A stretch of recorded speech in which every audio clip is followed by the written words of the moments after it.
Hello friends, welcome to Velraj and crime diaries.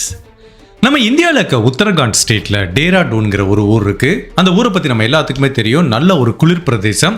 அங்கே நிறைய military camp கூட இருக்குது. அப்படிப்பட்ட டேராடூன்கிற அந்த அழகான ஊரை சுற்றி நிறைய சின்ன சின்ன கிராமம் இருக்கும். அப்படிப்பட்ட ஒரு சின்ன அழகான கிராமத்தோட பேர் தான் சோட சரோலிங்கிற கிராமம். அந்த கிராமத்தை பார்த்தீங்கன்னா மக்கள் தொகை குறைவாக இருக்கும். அந்த கிராமத்தை சுற்றி எங்கே பார்த்தாலும் அடர்ந்த காட்டுப்பகுதி இருக்கும். அந்த காட்டுப்பகுதிக்கு இடையில சின்ன சின்னதாக மனிதர்கள் நடந்து போகிறதுக்குரிய வழி இருக்கும். நிறைய வேலைக்கு போயிட்டு வர்றவங்க காலையில் அந்த வழியாக போயிட்டு சாயங்காலம் வருவாங்க.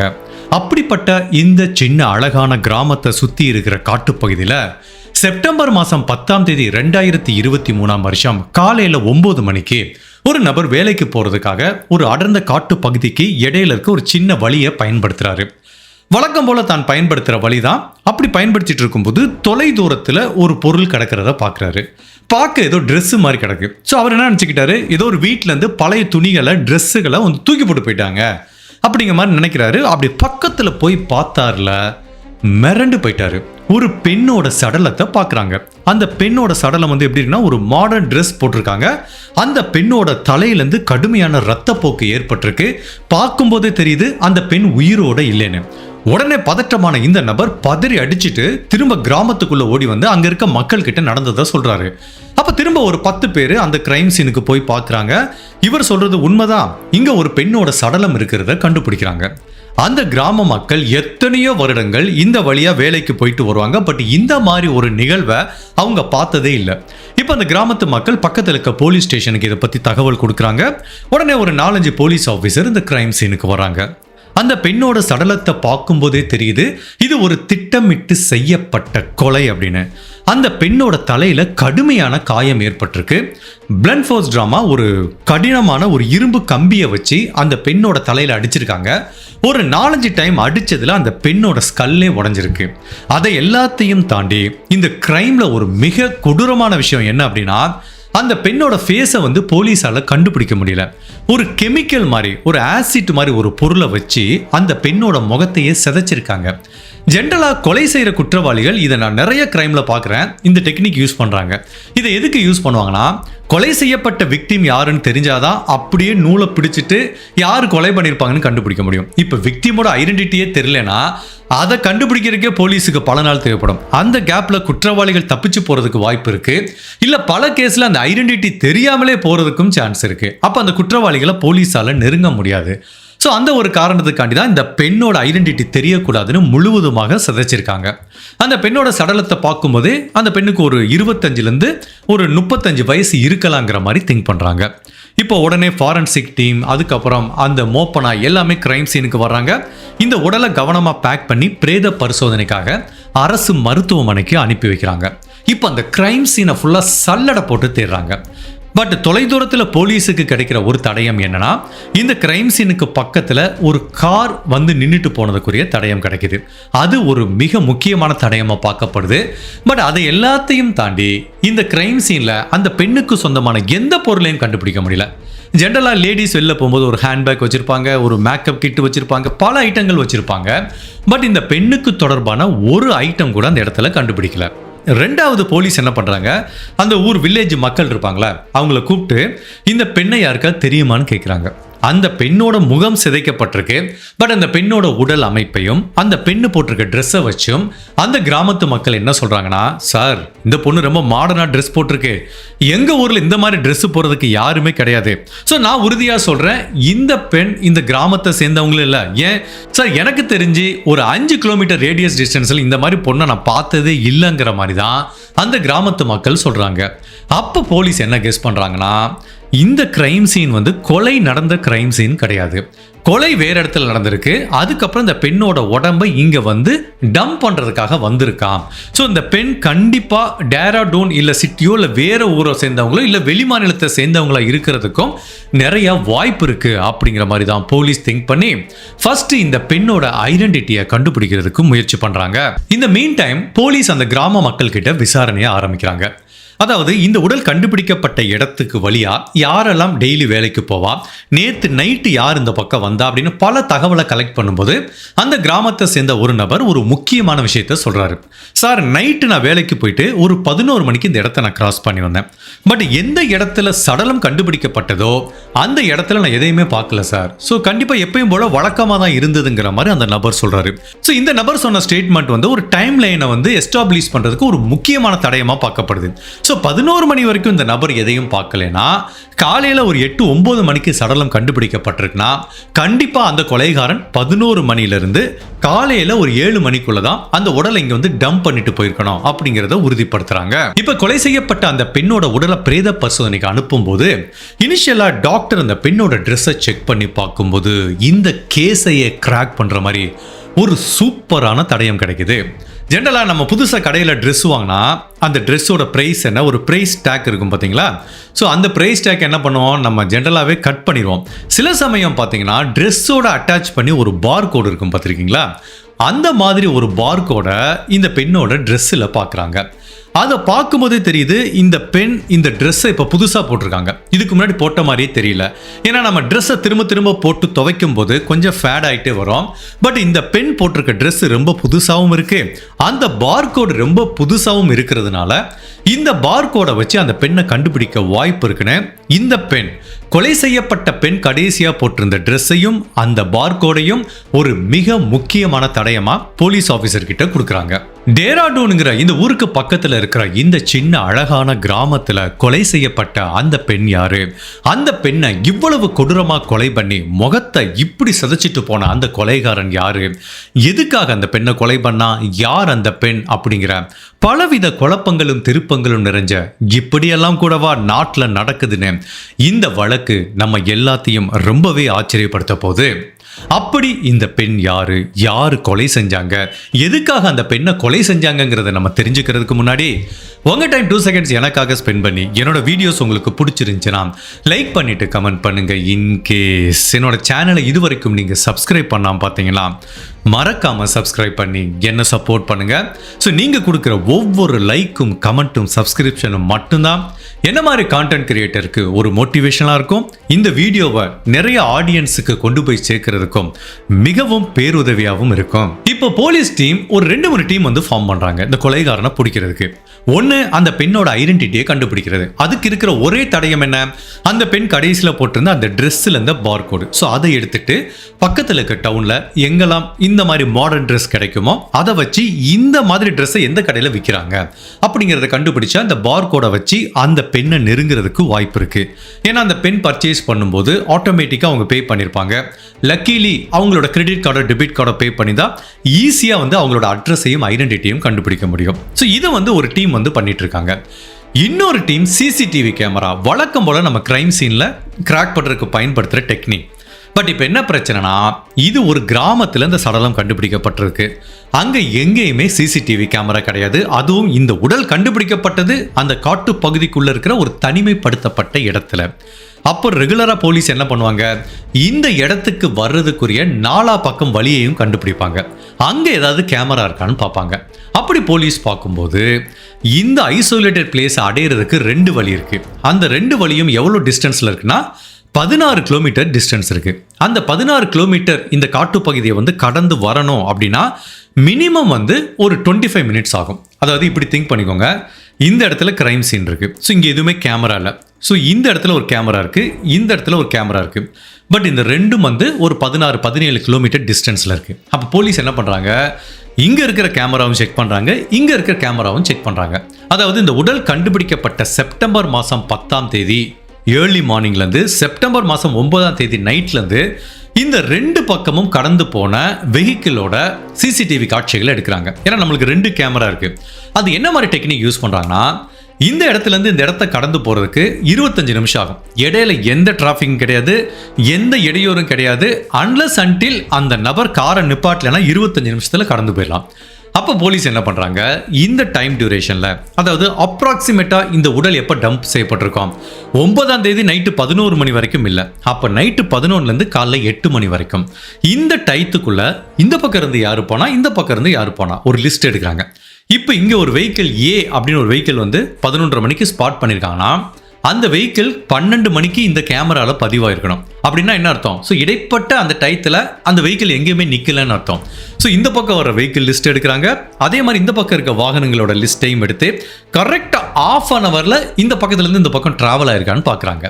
இப்போ ஒருவேளை சில வெஹிக்கிள் ½ இல்லாமல் அதிகமாக டைம் எடுத்துருக்குன்னு வச்சுப்போம், 45 மினிட்ஸ் 1 hour எடுத்துருக்குன்னா என்ன அர்த்தம்? இடையில இந்த இடத்துல அந்த வெஹிக்கிளை யாரோ ஸ்டாப் பண்ணியிருக்காங்க. அப்போ போலீஸ் திங்க் பண்ணலாம் அந்த வெஹிக்கிளில் வந்த நபர் தான் இந்த உடலை டம்ப் பண்ணிருக்கான்னு. இப்போ 2 பக்கம் இருக்கிற வெஹிக்கிள் லிஸ்ட்டை எடுக்கிறாங்க. லக்கிலி அது ஒரு சின்ன ஊருங்கிறதுனாலையும் நைட்டு நேரங்கிறதுனாலையும் ரொம்ப குறைவான வெஹிக்கிள் தான் வருது. மொத்தம் வந்து ஒரு 450 வெஹிக்கிள் எடுக்கிறாங்க. ஸோ இந்த 450 வெஹிக்கிள் எடுத்தும் அது ஒரு இடத்துலேருந்து இன்னொரு இடத்துக்கு வர்றதுக்கு எவ்வளவு டைம் ஆயிருக்குன்னு ஒவ்வொரு டைம் லைனையும் போலீஸ் ஒர்க் அவுட் பண்ணிட்டு வராங்க. இந்த பக்கம் இன்னொரு டீம் வந்து கடையா போய் இந்த துணி விற்கிற கடையில் கேட்கும்போது ஃபைனலாக டேராடூனில் ஒரு கடையில் தான் இந்த ட்ரெஸ்ஸு வாங்கப்பட்டிருக்கு அப்படிங்கிறத கண்டுபிடிச்சிட்டாங்க.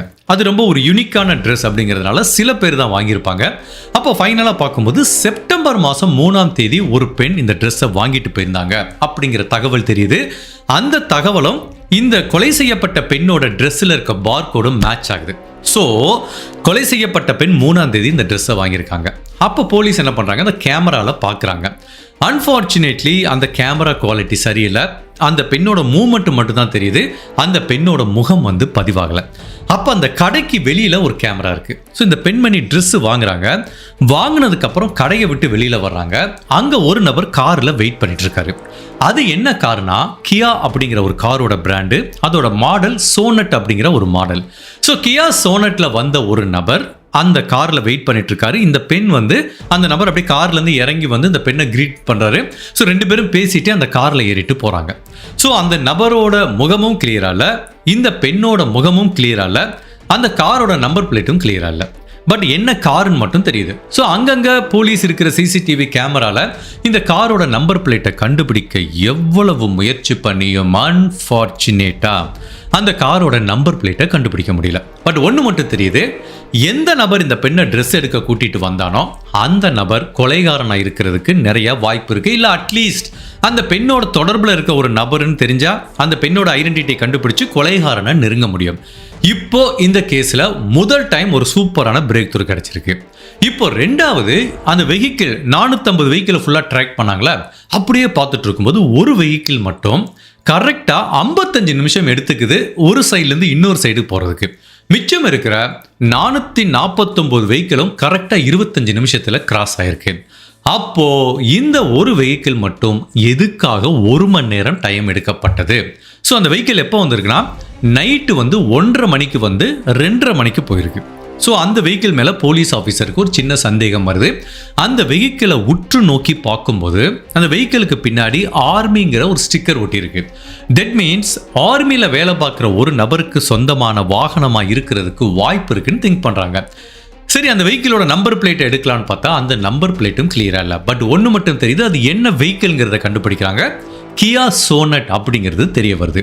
இப்போ 2 போலீஸ் டீமும் உட்காந்து பேசுகிறாங்க. சார் இங்கே பாருங்கள் சார், நாங்கள் இந்த மாதிரி துணி கடைக்கு போனோம், அப்போ அந்த பொண்ணு வெளியில் வந்தாங்க, கியா சோனட் காரில் வந்து ஒருத்தன் கூட்டிகிட்டு போனான். சூப்பர். இங்கே இருக்க போலீஸ் டீம் சொல்கிறாங்க, சார் எல்லா வெஹிக்கிளையும் செக் பண்ணிட்டோம், ஒரே ஒரு வெஹிக்கிள் மட்டும்தான் அந்த காட்டு பகுதிக்குள்ளே 1 மணி நேரம் நின்றுருக்கு. அப்போ அந்த வெஹிக்கிள் என்ன? கியா சோனட்.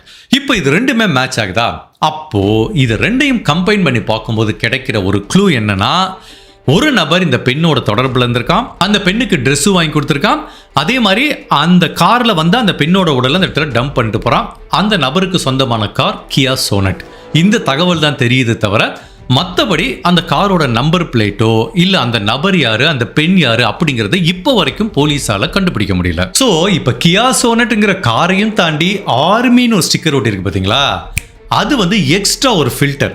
ஓகே, அப்போ போலீஸ் என்ன பண்ணுறாங்க, இந்த ஊரில் எவன்லாம் கியா சோனட் கார் வச்சுருக்கான் அப்படின்னு ஒரு லிஸ்ட் எடுக்கிறாங்க. அதில் எவன்லாம் ஆர்மியில் வேலை பார்க்குறான் அப்படின்னு லிஸ்ட் எடுத்துகிட்டு வரும்போது உண்மையிலே கியா சோனட்டுங்கிற காரை ரொம்ப குறைவான பீப்புள் தான் வச்சுருக்காங்க. அதை ஆர்மியில் வேலை பார்க்குற ஒரே ஒரு நபர் மட்டும் வச்சுருக்காருன்னு தெரிய வருது. இப்போ அந்த நபரோட தகவல் கிடைக்குது. அவரோட பேரு ராமேந்துன்னு தெரிய வருது. அவர் வந்து லெப்டினன்ட் கர்னலா வேலை பார்த்துட்டு இருக்காரு. ஆர்மில ஒரு பெரிய பொசிஷன்ல இருக்காரு. பட் இருந்தாலும் வேற வழி இல்லை, கிரைமுக்கு சம்பந்தப்பட்ட கார் வந்து அவருக்கு சொந்தமானது. இப்போ போலீஸ் என்ன பண்றாங்க, அவரோட வீட்டு அட்ரஸை எடுக்கிறாங்க, அவரோட ஃபோன் நம்பர் எடுக்கிறாங்க, நேராக வீட்டு கதவை தட்டுறாங்க. அந்த ராமேந்துங்கிற நபருக்கு திருமணம் ஆகுது, 2 குழந்தை இருக்கு. ஒரு 2 வயசுல ஒரு பையன் இருக்கான், அப்போதான் பிறந்த ஒரு கை குழந்தை, பெண் குழந்தை இருக்கு. இப்போ போலீஸ் வீட்டு கதவை தட்டும் போது அந்த ராமேந்துங்கிற மிலிட்ரி ஆஃபீஸர் இருக்காரு. அவர் போலீஸை வெல்கம் பண்றாரு, நல்லா சாதாரணமாக பேசுறாரு. போலீஸ் கேட்குறாங்க, இந்த கியா சோனட் உங்களுக்கு சொந்தமானதான்னு கேட்குறாங்க. அவரும் அந்த சில ஃபோட்டோஸ்லாம் காமிக்கிறாங்க. அதாவது கிரைம் சீன் வழியாக அவர் வந்த ஃபோட்டோவை எடுக்கல, அந்த கார் ரிஜிஸ்ட்ரேஷன் நம்பரு கொஞ்சம் காமனாக சிட்டிக்குள்ளே சிசிடிவியில் பதிவான அந்த கார் ஃபோட்டோலாம் எடுத்து அவர்கிட்ட கேட்குறாங்க. அந்த நபர் பார்க்குறாரு, ஆமாம் சார், இது என்னோட கார் தான், என்ன ப்ராப்ளம் அப்படின்னு கேட்குறாரு. செப்டம்பர் மாதம் 9ஆம் தேதி நைட்டு, இல்லை செப்டம்பர் மாதம் 10ஆம் தேதி ஏர்லி மார்னிங் எங்கே சார் இருந்தீங்க, கார் எடுத்துகிட்டு எங்கேயாவது போனீங்களான்னு ஒரு கொஸ்டின் கேட்குறாங்க. இல்லையே சார், நான் எங்கேயுமே கார் எடுத்துகிட்டு போகலையேங்கிறாரு. ஓகே சார், நீங்கள் கார் எடுத்து போகலன்னா உங்கள் ஃப்ரெண்டுக்கோ இல்லை யாருக்காவது உங்கள் காரை கொடுத்தீங்களான்னு கேட்குறாங்க. இல்லை சார், நான் அந்த மாதிரி காரை எதுவுமே கொடுக்கலையே சார் அப்படிங்கிற மாதிரி சொல்கிறாரு. இப்போ இந்த நபர் உண்மையிலேயே நிரபராதியா, இல்லை இவரை காரை யாராவது திருடிட்டு போயிட்டாங்களா, இல்லை இந்த நபர் நாடகம் மாறாரா அப்படிங்கிறது தெரியல. பட் அதே டயத்தில் சந்தேகப்படும்படியான அந்த வெஹிக்கிளுக்கு இவர் ஓனருங்கிற ஒரே ரீசனை வச்சு ராமேந்துங்கிற அந்த நபரை வந்து அரெஸ்ட் பண்ண முடியாது. அவர் தான் இந்த கிரைமை பண்ணாருங்கிறதுக்கு தடயம் இருக்கணும். அவர் தான் அந்த காரை ஓட்டிட்டு போனார், இந்த கார் கிரைம் சீன்ல இருந்தது அப்படிங்கிறத வந்து நிரூபிக்க வேண்டிய ஒரு கட்டாயம் போலீஸுக்கு ஏற்படுது. அப்போ போலீஸ் சரி, இப்போ அந்த நபரை அரெஸ்ட் பண்றதுக்கு அவங்க கிட்ட தடயம் இல்லை. அதே டயத்தில் ஆர்மியில் ஒரு பெரிய பொசிஷனில் இருக்க ஒரு நபரை அரெஸ்ட் பண்ணனா அதுக்கு பலவிதமான புரோட்டோகால் இருக்குது, அது அவ்வளோ ஈஸியும் கிடையாது. ஸோ போலீஸ் ஆஃபீஸருக்கு ஒரு ஸ்ட்ராங்கான எவிடன்ஸ் வேணும். ஓகே சார், ஒரு விசாரணைக்காக வந்தோம், தேவைப்பட்டா நாங்கள் திரும்ப வர்றோம்னு சொல்லிட்டு போலீஸ் கிளம்பி போயிட்டாங்க. பட் போலீஸுக்கு நல்லாவே தெரியும், இந்த ஆர்மி ஆஃபீஸர் தான் ஏதோ ஒன்று பண்ணியிருக்கான், இவனோட கார் தான் வந்திருக்கு, கூட இருந்த அந்த பெண் வந்து யாருன்னு தெரியல.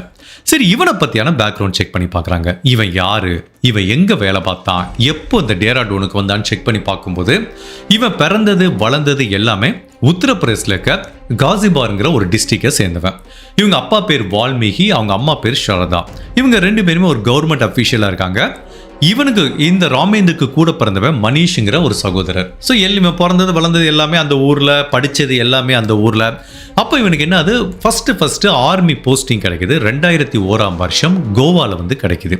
ஸோ அப்படி ஆர்மி போஸ்டிங் போது நம்மளுக்கு அடிக்கடி மாறும்ல. ஸோ அங்கேருந்து வெஸ்ட் பெங்கால் போகிறான், வெஸ்ட் பெங்கால்ந்து டேராடூன் வர்றான், இப்படி பல இடங்களுக்கு மாறி மாறி தான் ஃபைனலாக இங்கே 2023ஆம் வருஷம் டேராடூனுக்கு வந்திருக்கான். இங்கே வந்து தான் அவனுக்கு லெஃப்டினன்ட் கர்னலாக இது கிடச்சிருக்கு, போஸ்டிங் வந்து கிடச்சிருக்கு, ப்ரொமோஷன் கிடச்சிருக்கு.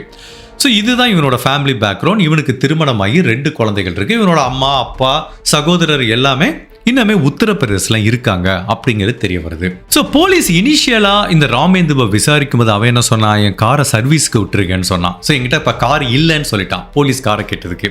இப்போ போலீஸ் என்ன பண்ணுறாங்க, இவனோட கார் எங்கே இருக்குன்னு கண்டுபிடிக்க முயற்சி பண்ணும்போது இவனுக்கு திருமணமாகி ஒய்ஃபோட குழந்தையோட ஒரு அப்பார்ட்மெண்ட்டில் இருக்கான். ஸோ அந்த டேராடூனில் கிளமண்ட் டவுன்கிற ஏரியா இருக்குது, அங்கே தான் ஒரு அப்பார்ட்மெண்ட்டில் தங்கியிருக்கான். பட் போலீஸ் அவனை பற்றியான பேக்ரவுண்ட் செக் பண்ணி பார்க்கும்போது இன்னொரு சூப்பரான விஷயத்தை கண்டுபிடிக்கிறாங்க. இவன் மனைவியோட ஒரு அப்பார்ட்மெண்ட்டில் தங்கியிருக்கான். அது இல்லாமல் இதே ஊரில் இன்னொரு அப்பார்ட்மெண்ட்டை வாடகைக்கு எடுத்து வச்சிருக்கான். அதை எதுக்கு எடுத்து வச்சிருக்கான், சந்தேகம் வருது. அப்போ அந்த அப்பார்ட்மெண்ட்டுக்கு போய் பார்த்துடலாமே அப்படின்னு போலீஸ் போகிறாங்க. அந்த அப்பார்ட்மெண்ட் பூட்டப்பட்டிருக்கு. அந்த அப்பார்ட்மெண்ட்டோட வாசலில் இந்த கியா சோனட்டுங்கிற காரை வந்து கண்டுபிடிக்கிறாங்க. ஓகே, அப்போ இவன் வந்து இன்னொரு வீடு வச்சிருக்கான், அந்த வீட்டில் தான் அந்த காரை மறைச்சி வச்சிருக்கான். ஸோ போலீஸ் இப்போ ஏற்கனவே அவங்ககிட்ட சர்ச் ஆர்டர் இருக்கிறதுனால இப்போ போலீஸ் ஆஃபீஸர் அந்த காரை ஃபுல்லாக செக் பண்ணுறாங்க. ஃபர்ஸ்ட் பேசஞ்சர் சீட்டில் நிறைய ரத்த கரைகளை கண்டுபிடிக்கிறாங்க. அதுக்கப்புறம் பேக் சீட்டில் பார்த்தீங்கன்னா ஒரு பெண்ணுக்கு சொந்தமான பல ட்ரெஸ் இருக்குது, அந்த பெண்ணுக்கு சொந்தமான பலவிதமான டாக்குமெண்ட்ஸ் இருக்குது. ஸோ இதை பார்க்கும்போது தெரியுது அவன் பலவிதமான தடயங்களை அந்த ஆர்மி ஆஃபீஸர் இந்த காருக்குள்ளே மறைக்க ட்ரை பண்ணியிருக்காரு அப்படிங்கிறது வந்து தெளிவாக தெரியுது. அப்படி அந்த காருக்குள்ள அந்த டாக்குமெண்ட்ஸை செக் பண்ணி பார்க்கும்போது அது எல்லாமே ஸ்ரேயா சர்மா அப்படிங்கிற ஒரு பெண்ணுக்கு சொந்தமானது. அந்த பெண்ணுக்கு வந்து சுமித்ராங்கிற இன்னொரு பேரும் இருக்கு. ஸோ த்ரூஅவுட் த வீடியோ அவங்களோட பேரை வந்து நம்ம சுமித்ரானே அட்ரஸ் பண்ணலாம். இப்போ அந்த பெண்ணை வந்து இப்படி எடுத்து பார்க்குறாங்க. அந்த பெண்ணோட டாக்குமெண்ட்டை பார்க்கும்போது போலீஸ் ஷாக் ஆயிட்டாங்க. ஏன்னா அந்த சுமித்ராங்கிற பெண்மணி வந்து இந்தியாவை சேர்ந்தவங்கள பக்கத்தில் இருக்க நேபாள் அப்படிங்கிற கண்ட்ரியை சேர்ந்தவங்க. ஸோ இந்தியாவில் இருக்க இந்த டேராடூனுக்கு வேலைக்காக வந்திருக்காங்க அப்படிங்கிறது தெரிய வருது. ஸோ மேபி கொலை செய்யப்பட்டது ஏன் சுமித்ராவா இருக்கக்கூடாது அப்படிங்கிற சந்தேகமும் இப்போ போலீஸுக்கு வருது. ஸோ போலீஸை பொறுத்த வரைக்கும் இப்போ கொலை செய்யப்பட்ட பெண்மணி யாரா இருக்கலாங்கிற மாதிரி ஒரு ஐடியா கிடைக்கும் போது இப்போ அந்த சுமித்ராங்கிற பெண்ணை பற்றி பேக்ரவுண்ட் செக் பண்ணி பார்க்கும்போது இவங்க பேசிக்காவே நேபாளத்தை சேர்ந்தவங்க. ஸோ ஏழ்மையான குடும்பத்தில் பிறந்து வளர்றாங்க. ஒரு ஸ்டேஜில் அவங்க அப்பா உடல்நிலை சரியில்லாமல் இறந்து போயிறாரு. ஒரு அம்மா, ஒரு சகோதரன், ஒரு சகோதரி. ஸோ கடினமான சூழ்நிலை. இவங்க தான் அந்த குடும்பத்தை கட்டி காப்பாற்ற வேண்டிய ஒரு சூழ்நிலை ஏற்படுது. அப்போ நேபாளத்தில் சரியான வேலை வாய்ப்பு இல்லாமல் இந்தியாவுக்கு வேலைக்காக வர்றாங்க. எங்கே வராங்கன்னா வெஸ்ட் பெங்கால் இருக்க சிலிகுரிங்கிற ஒரு ஊருக்கு வேலைக்கு வர்றாங்க. அங்கே இருக்கிற ஒரு பாரில் டான்ஸராக ஒர்க் பண்ணிட்டு இருக்காங்க. இதுதான் எங்களுக்கு தெரியுங்கிற மாதிரி நேபாளத்தில் இருக்க அவங்க குடும்ப உறவுகள் சொல்கிறாங்க. ஸோ இந்த வெஸ்ட் பெங்கால் இருக்க சிலிகுரியில் இருக்க பாரில் வேலை பார்த்துட்டு தன்னோட குடும்பத்துக்கு தேவையான பணத்தை அனுப்பிச்சிட்டு இருக்காங்க. ஸோ ஆவரேஜாக மாதம் அவங்க குடும்பத்துக்கு ஒரு 30,000 அனுப்புவாங்க. அதை வச்சு தான் ஒட்டுமொத்த குடும்பமே நேபாளில் சர்வே ஆகிட்டு இருக்கு. இப்போ ஒன்றுமே புரியல. இவங்க வெஸ்ட் பெங்காலுக்கு சிலிகுரிங்கிற பாரில் வேலை பார்த்துட்டு இருந்த ஒரு பொண்ணு, அந்த பொண்ணு இப்படி டேராடூனுக்கு வந்துச்சு, இங்கே வச்சு எப்படி கொலை செய்யப்பட்டுச்சு, அந்த பெண்ணுக்கும் இந்த ஆர்மி ஆஃபீஸருக்கும் என்ன தொடர்புன்னு தெரியல. பட் முதல் கட்ட விசாரணையில் உண்மையிலே கொலை செய்யப்பட்டது சுமித்ரா தானா அப்படிங்கிறத உறுதிப்படுத்துறதுக்காக நேபாளில் இருக்கிற அவங்க சகோதரியை வர சொல்கிறாங்க. ஸோ அவங்களும் ஃப்ளைட்டை பிடிச்சி டேராடூனுக்கு வர்றாங்க. என்னதான் முகம் சிதைக்கப்பட்டா கூட உடல் அமைப்பையும் உடல்ல இருக்க சின்ன சின்ன அங்க அடையாளங்களையும் வச்சு பார்க்கும்போது சார் சந்தேகமே கிடையாது, இது என்னோட சகோதரி சுமித்ரா அப்படிங்கிறத உறுதிப்படுத்துறாங்க. ஸோ இந்த கேஸில் ஃபர்ஸ்ட் ஸ்டெப் சால்வ் ஆகுது. கொலை செய்யப்பட்ட பெண்ணோட ஐடென்டிட்டி 100% உறுதி செய்யப்படுது. அந்த பெண் கொலை செய்யப்பட்டிருக்காங்க. அந்த பெண்ணுக்கு சம்பந்தமான பல பொருட்கள் ஒரு ஆர்மி ஆஃபீஸரோட கார்ல இருக்கு. அதே கார்ல பேசஞ்சர் சீட்ல சில இரத்த கரைகள் கண்டுபிடிக்கப்பட்டிருக்கு. அந்த இரத்த கரையும் கொலை செய்யப்பட்ட பெண்ணோட இரத்த கரையும் ஒப்பிட்டு பார்க்குறாங்க. டிஎன்ஏ மேட்ச் ஆகுது. ஸோ சந்தேகமே கிடையாது, இந்த காருக்குள்ள வச்சு தான் சுமித்ரா கொலை செய்யப்பட்டிருக்கணும். அப்போ அந்த கார் யாருக்கு சொந்தமானது? ஆப்வியஸ்லி ராமேந்துங்கிற இந்த ஆர்மி ஆஃபீஸருக்கு சொந்தமானது. இப்போ இந்த லிங்க் எல்லாமே பக்காவாக கனெக்ட் ஆகுது. ஸோ இந்த தடயம் போதும் அந்த ஆஃபீஸரை அரெஸ்ட் பண்ணுறதுக்கு. ஸோ இப்போ இந்தியன் ஆர்மியை கான்டாக்ட் பண்ணி சரியான புரோட்டோகால் வழியாக டேராடூன் போலீஸ் ராமேந்துங்கிற அந்த நபரை சந்தேகத்தின் அடிப்படையில் அரெஸ்ட் பண்ணுறாங்க. ஈவன் சந்தேகம் மட்டுமல்ல, பலவிதமான ஃபாரன்சிக் தடயங்கள் இந்த ராமேந்துங்கிற நபருக்கு முன்னாடி நிற்குது. பட் எல்லாத்துக்கும் இருக்கிற கொஸ்டின், இவங்க 2 பேத்துக்கும் இடையில தொடர்பு என்ன, எதுக்காக இந்த கொலை நடந்தது, எப்படி நடந்தது அப்படிங்கிற பல கேள்விகள் முன்னிருக்கு. அதுக்குரிய எல்லா பதிலையும் சொல்லக்கூடிய ஒரே நபர் ராமேந்துங்கிற இந்த நபர் தான். ஃபர்ஸ்ட் வழக்கம் போல எல்லா குற்றவாளிகளும் சொல்ற மாதிரி இல்லை சார், எனக்கு தெரியாது, என் காரை யாரோ திருடிட்டு போயிட்டாங்க அப்படிங்கிற மாதிரி பலவிதமான கம்பி கட்டுற கதையெல்லாம் சொல்றான். பட் போலீஸ் ஏற்கனவே விசாரிச்சுட்டாங்க. இவனோட அந்த கியா சோனட் கார் எந்த அப்பார்ட்மெண்ட்ல கண்டுபிடிக்கப்பட்டதோ அந்த அப்பார்ட்மெண்ட்ல தான் இவன் கொலை செய்யப்பட்ட சுமித்ரா கூட பல நாள் இருந்திருக்காங்கிறத அங்க இருக்கிற பல பேர் உறுதிப்படுத்தியிருக்காங்க. பட் அதே டயத்துல செப்டம்பர் மாதம் 3ஆம் தேதி சுமித்ரா ஒரு ட்ரெஸ் வாங்கிட்டு வெளியில வந்திருக்காங்க. அவங்கள பிக்கப் பண்ணிட்டு போனதும் இவன் தான். இதுவும் உறுதி செய்யப்படுது. ஸோ இவன் தப்பிக்க வழியே இல்லை. இவ்வளவு தடயங்களை அவங்க முன்னாடி தூக்கி போடுறாங்க. அப்போ வேற வழியே இல்லாமல் சரி ஓகே சார், என்ன நடந்ததுன்னு நான் ஒத்துக்கிறேன்னு சொல்லிட்டு இந்த லெப்டினன்ட் கர்னல் உண்மையிலேயே நடந்ததை ஒத்துக்கிறாரு. அவன் என்ன சொல்கிறான் அப்படின்னா, சார் 2001ஆம் வருஷம் தான் நான் ஃபஸ்ட்டு கோவாக்கு வேலைக்கு போனேன். அங்கேருந்து பல ஊருக்கு எனக்கு டிரான்ஸ்ஃபர் பண்ணிட்டு இருந்தாங்க. ஃபைனலாக வெஸ்ட் பெங்காலுக்கு சிலிகுரிங்கிற அந்த ஊருக்கு வந்தேன். எனக்கு இந்த பாருக்கு போகிறது குடிக்கிறது ரொம்ப பிடிக்கும் சார். அப்படித்தான் 2020ஆம் வருஷம் முதல் டைம் இந்த பாருக்கு போகும்போது அந்த பாரில் இந்த சுமித்ராவை பார்த்தேன். பார்க்கவே ரொம்ப அழகா தேவதை மாதிரி இருந்தா. அந்த பார்ல டான்ஸ் ஆடிட்டு இருந்தா. ஸோ எனக்கு அந்த பெண் மேல ஒரு ஆசை வந்தது. பட் எனக்கு அப்பவே திருமணம் ஆச்சு. பட் என்னோட மனைவியை நான் என் கூட கூட்டிட்டு வரல. அவங்க என்னோட அம்மா அப்பா கூட உத்தரப்பிரதேசில் தான் இருந்துட்டு வந்தாங்க. அப்போ என்னோட ஒய்ஃப் கர்ப்பமா இருந்தாங்க. ஸோ எனக்கு இந்த பார்ல இருக்க பொண்ணை பார்க்கும்போது ஒரு ஆசை வருது. அந்த பொண்ணு கிட்ட பேசினேன், அப்படி க்ளோஸா போனேன். அந்த பெண்ணுக்கு கொஞ்சம் ட்ரிங்க்ஸ் வாங்கி கொடுத்தேன். அப்படியே அடிக்கடி போகும்போது எங்களுக்குள்ள ஒரு நல்ல பழக்கம் ஏற்பட்டது. அந்த பெண் ஒரு ஏழ்மையான குடும்பத்தை சேர்ந்தவங்க, பணத்துக்கு கஷ்டப்படுறாங்கிறத நான் புரிஞ்சுட்டு நிறைய கிஃப்ட் வாங்கி கொடுத்தேன், ஷாப்பிங் கூட்டு போனேன், அவுட்டிங் கூட்டு போனேன். அப்போ எங்கள் 2 பேத்துக்குள்ள ஒரு நல்ல ரிலேஷன்ஷிப் வர ஆரம்பிச்சிது. ஸோ நாங்கள் 2 பேரும் என்ன பண்ணுறோம், சிலிகுரியிலே ஒரு அப்பார்ட்மெண்ட்டை வாடகைக்கு எடுத்துகிட்டு லிவிங் டுகெதர் வாழ்க்கையை வாழ ஆரம்பிச்சிட்டோம். 2-3 வருஷம். என் ஒய்ஃபுக்கு எதுவுமே தெரியாது. என் ஒய்ஃப் இங்கே உத்தரப்பிரதேசில் இருக்காங்க. அவங்களுக்கு ஒரு குழந்தை பிறக்குது. எங்கள் அம்மா அப்பா அவங்கள பார்த்துக்கிறாங்க. நான் எப்போல்லாம் லீவு கிடைக்குதோ அங்கே போயிட்டு வருவேன். என் மனைவி கூட இருப்பேன், அம்மா அப்பா கூட இருப்பேன். திரும்ப சிலிகுரிக்கு இங்கே இந்த பெண்ணோட ஒரு லிவிங் டுகெதர் லைஃப்பை நான் வாழ்ந்துட்டு இருந்தேன் சார். எந்த பிரச்சனையும் இல்லாமல் பக்காவாக எல்லாம் போயிட்டு இருந்துச்சு. அப்போ என்ன ஆகுது, என்ன வந்து சிலிகுரியிலேருந்து டேராடூனுக்கு வந்து மாற்றுறாங்க, ப்ரொமோஷன் கொடுத்து மாற்றுறாங்க. ஸோ வேறு வழி இல்லை, நான் இந்த ஊருக்கு மாற்றி போகிற மாதிரி ஒரு சூழ்நிலை ஏற்படுது. ஸோ நான் என்ன பண்ணிட்டேன், சரி நம்ம சிலிகுரியில் எப்படி இவ கூட சுமித்ரா கூட இருந்தோமோ அதே மாதிரி இங்கேயும் கண்டினியூ பண்ணலான்னு நான் வந்து சுமித்ராவை சிலிகுரியிலேருந்து டேராடூனுக்கு கூட்டிகிட்டு வந்தேன் சார். ஃபஸ்ட்டு ஒரு ஹோட்டலில் தங்க வச்சேன். பார்த்தா ஹோட்டல் ரொம்ப காஸ்ட்லியாக இருக்குது. சரி ஹோட்டல் வேலைக்கு ஆகாதுன்னு அவளுக்காக தனியாக ஒரு அப்பார்ட்மெண்ட் எடுத்துக்கிட்டேன். பட் எனக்கு ஆர்மிலேருந்து ஒரு கோட்ரஸ் கொடுத்துருக்காங்க, அதில் வந்து நான் அவளை தங்க வைக்க முடியாது, ஏன்னா அது நிறைய லீகல் பிரச்சனை வரும். அதனால் தனியாக ஒரு அப்பார்ட்மெண்ட் எடுத்து தங்க வச்சுட்டு நானும் அங்கங்கே போயிட்டு வந்துட்டு இருந்தேன். பட் என்னோட மனைவி வந்து என்னோட நேட்டிவ் உத்தரப்பிரதேசில் இருந்துட்டு வந்தாங்க. பட் ஒரு ஸ்டேஜில் என்னோட மனைவிக்கு முதல் குழந்தை பிறந்து 2 வயசு ஆகுது. அவங்க 2வது கர்ப்பமானதுக்கப்புறம் ஓகே நீங்கள் சிலிகுரியில் இருந்தீங்க, அப்போ வர முடியல, டேராடூனில் இப்போ நல்ல ப்ரொமோஷன் கிடச்சிருச்சு, நல்ல ஆர்மி குவார்டர்ஸ் கொடுத்துருப்பாங்க, நான் உங்களோட வந்து இருக்க ஆசைப்பட்றேன்னு இவங்க மனைவி குழந்தைகளை கூட்டிகிட்டு டேராடூனுக்கு வந்துட்டாங்க. இப்போ இவருக்கு என்ன பண்ணுறதுன்னு தெரியல. மனைவி ஆர்மி குவார்டர்ஸில் இருக்காங்க, அதே ஊரில் ஒரு அப்பார்ட்மெண்ட்டில் இன்னொரு பொண்ணு கூட இவர் லிவிங் டுகெதரில் இருக்காரு. ஸோ 2 பேத்தையும் மெயின்டைன் பண்ணுறது வந்து அவ்வளவு சிரமமாக இருக்குது. பட் அவங்க மனைவிக்கு இப்போ வரைக்கும் வந்து ஒரு ஐடியா இல்லை, எப்படியோ 2ஐயும் மெயின்டைன் பண்ணிட்டு இருக்காரு. பட் கொஞ்ச காலம் தெரிஞ்சு போயிடும், இவங்க மனைவிக்கு தெரியும் இவர் என்ன வேலை பார்க்குறாருன்னு, எத்தனை மணிக்கு ஆஃபீஸ் இருக்கும், எங்கே வேலை பார்ப்பாரு, எப்படி வருவார்னு அவங்க மனைவிக்கு எல்லாம் தெரியும். பட் இவர் மனைவி கிட்ட பல காரணங்கள் சொல்கிறாரு. இன்றைக்கி நான் வெளியூருக்கு போகிறேன், நைட்டு வர முடியாது, தொலை தூரத்தில் வேலைக்கு போகிறேன்னு பல காரணங்களை இப்படி அடிக்கிட்டே வர்றாரு. முதல்ல அது பெருசாக தெரியல, பட் போக போக அவங்க மனைவிக்கு ஒரு சந்தேகம் வர ஆரம்பிக்குது. இவர் அவங்க மனைவிட்ட போய் சொல்லிட்டு அதே ஊரில் இருக்கிற ஒரு அப்பார்ட்மெண்ட்டில் இந்த சுமித்ரா கூட லிவிங் டுகெதரில் இருந்துட்டு வராரு. அவங்க மனைவி இப்படியே பார்த்துட்டே இருக்காங்க, என்னடா அன்டயத்துக்கு போகிறான் வர்றான், ஏதோ ஒரு தப்பு பண்ணுறானே அப்படின்னு யோசிக்கிறாங்க. சரி ஒன்று பண்ணுவோம், இவனுக்கு ஒரு வலை விரிப்போம் அப்படின்னு இவருக்கு தெரியாமையே அவரோட காரில் ஒரு ஜிபிஎஸ் ட்ராக்கர் வச்சுக்கிறாங்க, ஒரு மெக்கானிக்கை வச்சு செட் பண்ணிடுறாங்க.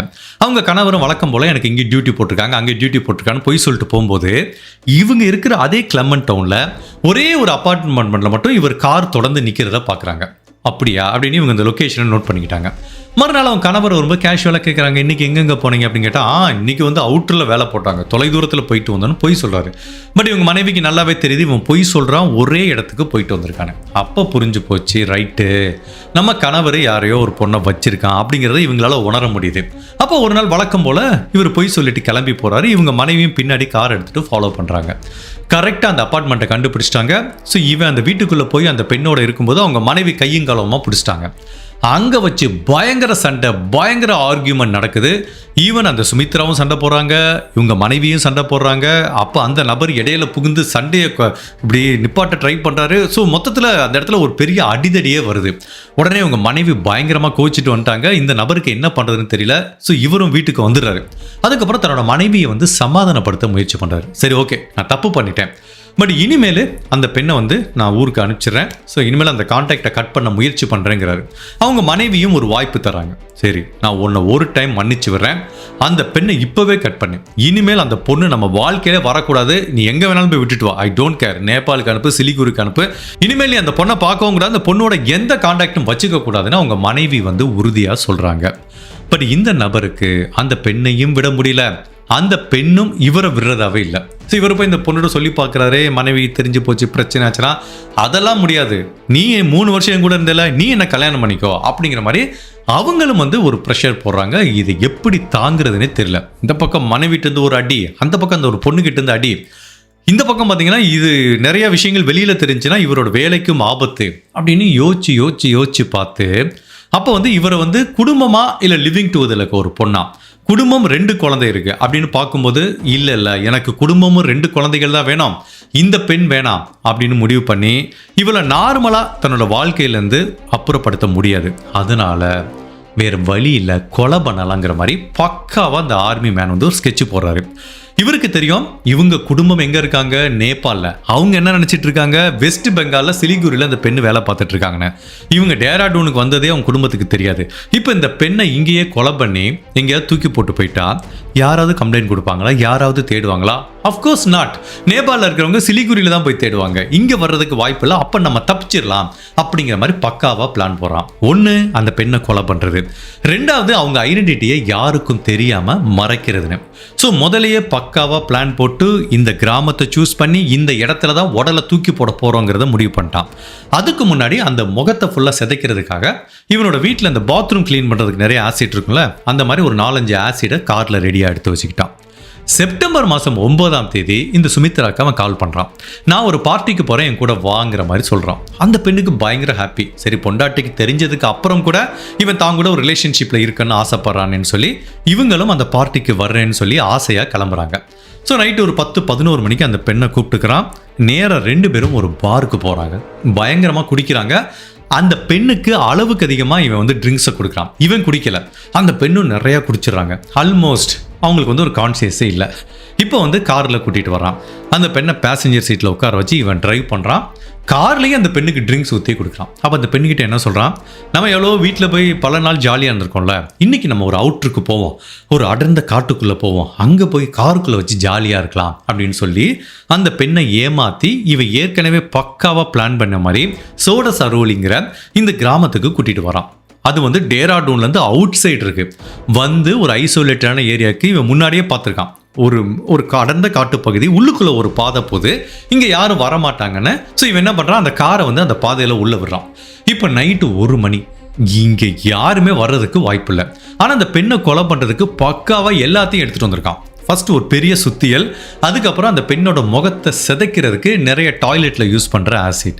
ஸோ அந்த பெண் அரைக்குறைவாக சுயநினைவு இல்லாமல் குடிச்சிட்டு இருக்கும்போது சுத்தியல் எடுத்துகிட்டு தலையில் ஒரே அடி. அதுக்கப்புறம் அப்படி ஸ்கல்லே உடஞ்சி ரத்தம் வருது. அந்த பொண்ணு கத்துறாங்க. ஒரு 3 அடி அடிக்கிறான். அங்கேயே அந்த பொண்ணு வந்து இறந்து போயிடறாங்க. காருக்குள்ளேயே இறந்து போயிடறாங்க. இப்போ என்ன பண்ணுறான், அந்த காருக்குள்ள இருக்க ரத்தத்தெல்லாம் க்ளீன் பண்ணிவிட்டு அந்த பெண்ணோட உடலை அப்படி தரன்னு வெளியில் இழுத்துட்டு வந்து இவன் அந்த பாத்ரூம் வந்து இழுத்து வந்த ஆசிட் எல்லாத்தையும் எடுத்து அந்த பெண்ணோட முகத்தில் ஊற்றுறான். ஃபுல் ஆசிட்டும் பார்த்து அந்த பொண்ணோட முகம் வந்து செதஞ்சு போகுது. ரைட்டு, இந்த பெண்ணை யாருமே கண்டுபிடிக்க முடியாதுன்னு அவனுக்கு தெரியும். இந்த கிரைம் சீனில் அந்த பெண்ணுக்கு சொந்தமான எந்த பொருளுமே இல்லை. அதாவது அவங்க பயன்படுத்தின ஹேண்ட்பேக்கோ ஃபோனோ எதுவுமே இல்லை. இவன் தான் எல்லாத்தையுமே காருக்குள்ளே வச்சுருக்கானே. இந்த பெண் அவங்க போட்டிருந்த ட்ரெஸ், அவ்வளோதான். அந்த ட்ரெஸ்ஸில் இருக்க பார்கோடை வச்சு தான் இவனை ட்ரேஸ் பண்ணி வந்திருக்காங்க, ப்ளஸ் சிசிடிவி கேமரா. ஸோ அதனால தான் கிரைம் சீனில் அந்த பொண்ணுக்கு ரிலேட்டடாக எதையுமே கண்டுபிடிக்க முடியல. ஸோ இவனும் ஒன்றுமே தெரியாத மாதிரி நேராக வீட்டுக்கு வரான். அவன் ஒய்ஃப் கிட்ட சொல்லிட்டான், இங்கே பாருமா, அந்த பொண்ணை பேசி செட்டில் பண்ணி ஊருக்கு அனுப்பிவிட்டேன். இனிமேல் எனக்கும் அந்த பெண்ணுக்கு எந்த கான்டாக்டும் கிடையாது. நம்ம திருமண வாழ்க்கையை நம்ம கண்டினியூ பண்ணலாங்கிற மாதிரி அவன் ஒய்ஃப் கிட்ட சொல்லியிருக்கான். பட் அவங்க ஒய்ஃபுக்கு தெரியாது தன்னோட கணவர் அந்த பெண்ணை கொலை பண்ணியிருக்கான் அப்படிங்கிற மாதிரி. ஜென்ரலாக சில கேஸில் வரும், ஒய்ஃபும் தெரிஞ்சு அவங்களும் உடந்தையாக இருந்து பண்ணியிருப்பாங்கன்னு. பட் இந்த கேஸை பொறுத்த வரைக்கும் அவங்க ஒய்ஃபுக்கு வந்து இதில் தொடர்பு இல்லை அப்படிங்கிறது வந்து தெரிய வருது. ஸோ இவன் என்ன பண்ணியிருக்கான், அந்த பெண்ணை கொலை பண்ணி முடிஞ்சதுக்கப்புறம் நேராக அவங்க 2 பேர் தங்கி இந்த அப்பார்ட்மெண்ட்டுக்கு வந்து அந்த அப்பார்ட்மெண்ட்டையே ஃபுல்லாக காலி பண்ணி அந்த பெண்ணுக்கு சம்பந்தமான எல்லா எவிடன்ஸையும் தூக்கி இந்த காருக்குள்ளே வச்சிருக்கான். But later point of time அந்த காரை கண்டுபிடிச்சிட்டாங்க. இது எல்லாத்தையும் தாண்டி இந்த ராமேந்துங்கிற ஆர்மி ஆஃபீஸருக்கு அகேன்ஸ்டாக இன்னொரு எப்படி எவிடன்ஸை கலெக்ட் பண்ணுறாங்கன்னா அவரோட செல்ஃபோன் சிக்னல். அதாவது ஒரு ஜவுளி கடைக்கு வெளியில் அந்த நபர் நின்று தான் இந்த பெண் ட்ரெஸ் எடுத்துகிட்டு வந்ததுக்கப்புறம் காரில் கூட்டு போனார்ல, அப்போ அந்த டைம் ஜோனை வச்சு செல்ஃபோன் சிக்னலை பார்க்கும்போது கூட்டிகிட்டு போனது இவர் தானே. அந்த செல்ஃபோன் டவர் சிக்னல் காட்டி கொடுத்துருது, அவரோட நம்பர் மேட்ச் ஆகுது. அதே மாதிரி இவர் 2 ஃபோன் வச்சிருக்காரு. ஒரு ஃபோன் வந்து வீட்டில் வச்சுட்டு போயிருக்காரு, செகண்டரி ஃபோனில் தான் இந்த சுமித்ராவை மெயின்டைன் பண்ணிட்டு இருக்காரு. பட் கிரைம் சீனுக்கு அந்த பெண்ணோட உடலை டிஸ்போஸ் பண்ண போகும்போது அந்த செகண்டரி ஃபோனை எடுத்துகிட்டு போயிருக்கான். அதில் இருக்கிற செல்ஃபோன் சிக்னல் வச்சு இவன் வந்து அந்த சோட சரோலிங்கிற கிராமத்தில் இருந்தான், கொலை நடந்தப்போ இந்த கிரைம் நடந்தப்போ அங்கே இருந்தாங்கிற இன்னொரு மிக முக்கியமான தகவலையும் இந்த நபருக்கு அகேன்ஸ்டாக பதிவு பண்ணுறாங்க.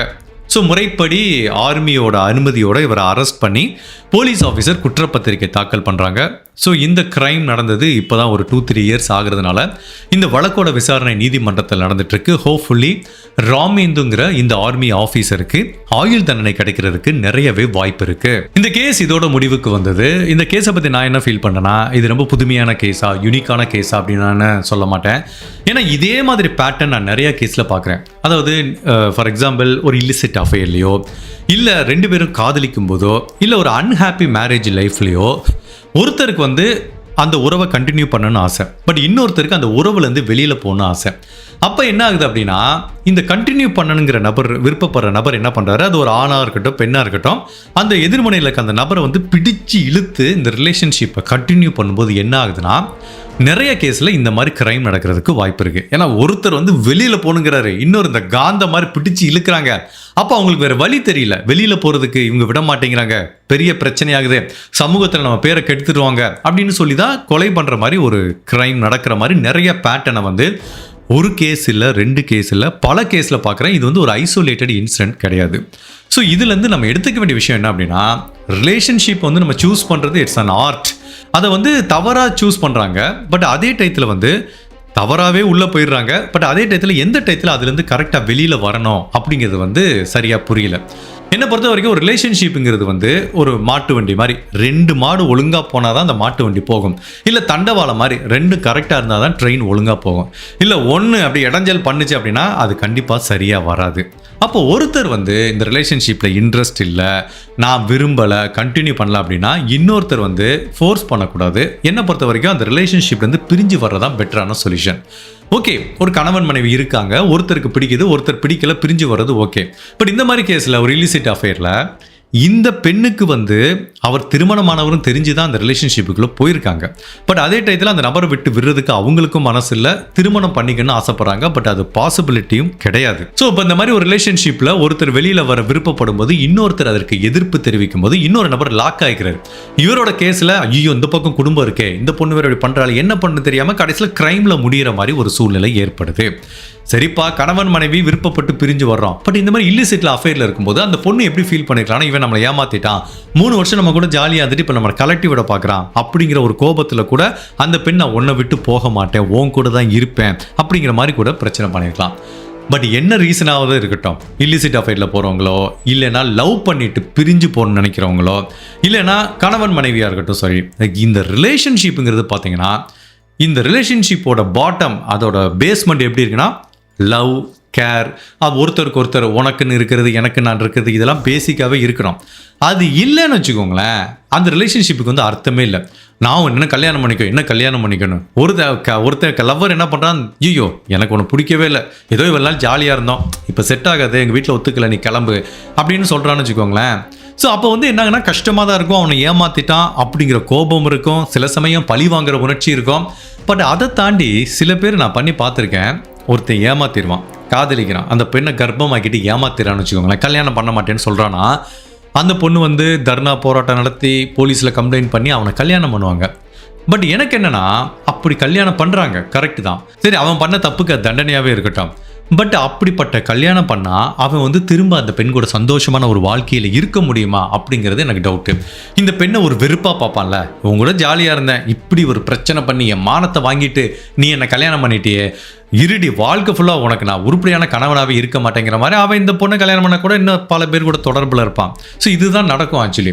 பட் அதுக்காக அவன் பண்ணது சரின்னு சொல்ல வரல. ஏமாத்திட்டு போனான் அப்படின்னா ஒன்று அவனுக்கு தண்டனை வாங்கி கொடு, இல்லை வேற அது மாதிரி லீகலாக போகலாம். பட் அதை விட்டுட்டு வெளியில் போகிறவனை பிடிச்சி அந்த வீட்டுக்குள்ளே நான் வர்றேன், உன் கூட இருக்கேன்னு சொன்னால் மேபி சட்டப்படி வேணா ஏதோ ஒரு சட்டத்தில் இருக்க வழியை வச்சு அவங்களை கல்யாணம் பண்ணலாம். பட் அந்த உள்ளுக்குள்ள மனசு வயசாக அது ஒத்து வருமா அப்படிங்கிறது எனக்கு தெரியல. ஸோ என்னை பொறுத்த வரைக்கும் எந்த ரிலேஷன்ஷிப்பும் அது 2 பேரும் விருப்பத்தோடு இருந்தால் மட்டும்தான் அதை கண்டினியூ பண்ணணும். இல்லை அப்படின்னா சுமூகமாக பேசி தீருங்க. இல்லை ஒருத்தருக்கு பிரச்சனை, இன்னொருத்தருக்கு பிரச்சனை, இவன் என்னை ஏமாத்திட்டான் அப்படின்னு ஒரு பொண்ணு ஃபீல் பண்ணுச்சுன்னா மேபி சட்டப்படி தண்டனை வாங்கி தருங்க. அதை விட்டுட்டு விருப்பம் இல்லாமல் ஒருத்தனை போய் கல்யாணம் பண்ணிட்டு உங்கள் வாழ்க்கையை நீங்கள் பாழ்படுத்திக்கிற மாதிரி தான் எனக்கு தோணுது. அப்போ நீங்கள் கேட்கலாம், அதுக்காக என்ன பிரதர், என்னை காதலிக்கிறான், கர்ப்பமாக்கிட்டு விட்டுட்டு போயிடறானே, அவனை பழி வாங்காமல் விடுறதுனா பழி வாங்க, போலீஸில் கம்ப்ளைண்ட் பண்ணுங்க, சட்டப்படி தண்டனை வாங்கி கொடுங்க. இப்படி உங்களை கலட்டி விட்டு போனுங்கிற நபர் எதுக்கு கல்யாணம் பண்ணிக்கணும்னு நினைக்கிறீங்க? கல்யாணம் பண்ண வாழ்க்கை ஃபுல்லாக உங்களுக்கு நல்ல துணையா இருப்பானா? இருக்க மாட்டானே. பட் 2 விஷயம் இருக்கு. ஒன்று, ஒரு ரிலேஷன்ஷிப்பை நீங்கள் எப்படி சூஸ் பண்ணுறீங்க, இது ஒருத்தருக்கு. அங்கேயே நிறைய பேர் கோட்டை விட்டுறாங்க. அப்படி ஒரு ரிலேஷன்ஷிப்புக்குள்ளே போனால் கூட ஏதாவது ஒரு சூழ்நிலையில் ஒரு பார்ட்னருக்கு உங்களை பிடிக்கல, உங்களை விட்டு பிரிஞ்சு போகிறாருன்னா மேபி அந்த நபர் மேலே கோபமோ வெறுப்போ இல்லைன்னா சந்தோஷமாக அனுப்பி வைங்க. இல்லை அந்த நபர் தன்னை ஏமாத்திட்டார் அப்படின்னா அவருக்கு ஏதாவது சட்டப்படி தண்டனை வாங்கி தர முடியும்னா அதையும் நீங்கள் பண்ணலாம். இல்லைன்னா பெருந்தன்மையாக மன்னிச்சு விட்டு கூட போகலாம். பட் விருப்பம் இல்லாத ஒரு உறவுக்குள்ளே போகிறது அது நமக்கே நம்மளுக்கு கொடுத்துக்கிற தண்டனைன்னு எனக்கு தோணுது. இப்போது ஓகே, இது வந்து எல்லாமே கரெக்டாக நடந்தான். பட் நம்ம கிரைம் கேஸுக்கு வருவோம்.